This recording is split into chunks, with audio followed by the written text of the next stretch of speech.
gartee lubbusaa kenne kanaaf gartee lubbuun isaa akkasiin bulaash hin taane akka guyyuu gartee waan kana bakkin waan inni of jechuun akka nu hundaan geennu nu cuftuu gartee waliin dhaabbannee gartee wajjin jabeessuu qabna. Kanaaf akkasii qabannu kanaaf yaada isaa kan uummata Oromootiin dhaabbatee uummata Oromoo bilisummaa malee akka inni jedha akka bilisummaa argatu yaada isaa suni akka ulaan geennu nu cuftuu gartee isaa gartee qaabachuu qabna. Yaada isaanii gartee hojii qabna. Kanaaf isa qabadhaa gartee kanaaf namni gartee yaada dandeenye uummata Oromoo gartee dhaabbannee tokko taanee akka waliin hojjennu akka gartee adda hin ramne akka tokko taanu agartee diinaanii gartee gosaanii akka adda hin ramne akka tokko taanee gartee haajaan Oromoo uummata Oromoo jajjabeessuu jajjabaannee akka bakka geennu kanaaf hojjennuuti komisii irratti jajjabeessuuti. Kanaaf akkasii waan jechuu fedhu namni biraas waan jechuu fedhu qaba. Kanaaf akkasii Haacaaluu hundeessaa guyyaa akka qabanne amma akkasii guyyaa kana hin dabarsine nu jala dhufne gartee akkamitti jajjabeessuu fi akkamitti jajjabaachuu kanaaf qubgabaadha. I'd like to say a few words for the young people who cannot speak English. This is a day to remember Haacaaluu Hundeessaa, our hero who gave his life to Oromo cause. So because of that now we all have to, I already gave like 1 minute remembering time, we remember this. And so what you have to do is make our community strong, united. That's all you can do. United we win. United we win. Because of this now we all come together today.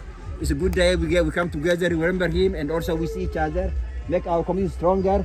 Thank you for coming. If anybody wants anything they can say. Thank you so much.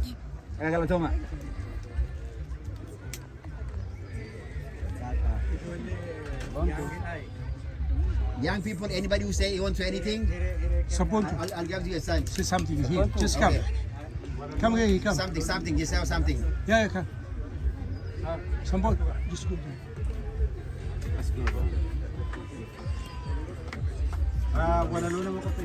Okay, so after Sambotu, yeah. Okay. I just want to say thank you everybody for coming and for commemorating Haacaaluu Hundeessaa for his passing. I know everybody felt really sad and was heartbroken when he passed away, and so every year we have to come together on the day he passed and think about him and remember him, and also just think about what he's done for the Oromo people and like how he sacrificed his life basically for the Oromo people. So we all have to take a moment and think about that when we commemorate him. Like we come together for this reason because of him and because we're Oromo, and so we all need to think about that. And yeah, so rest in peace, Haacaaluu Hundeessaa.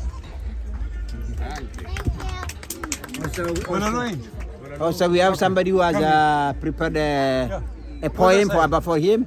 Okay, you're welcome. Okay. Okay, come here. Okay, come.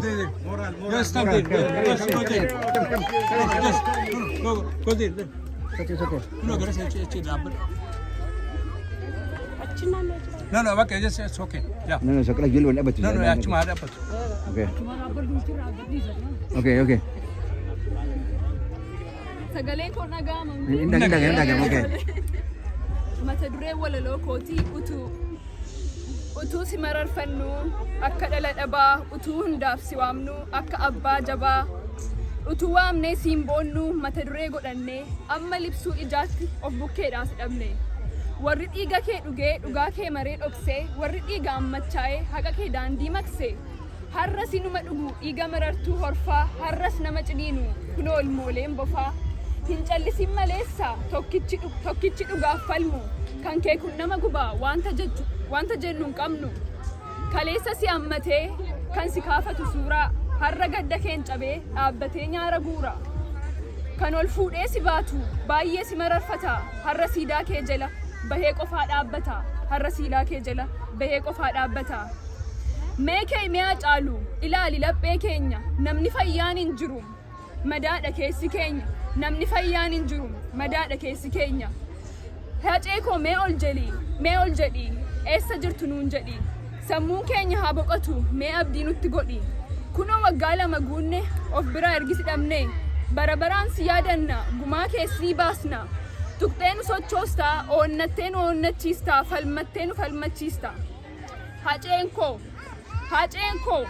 haceen koo jabaa ilmoo dhugaati haceen koo dugugguruu qabsooti haceen koo qaalii sabaati haceen koo kutattuu dhiiraati haceen koo goota keenya haa yaadannu hundi keenya galatamoo.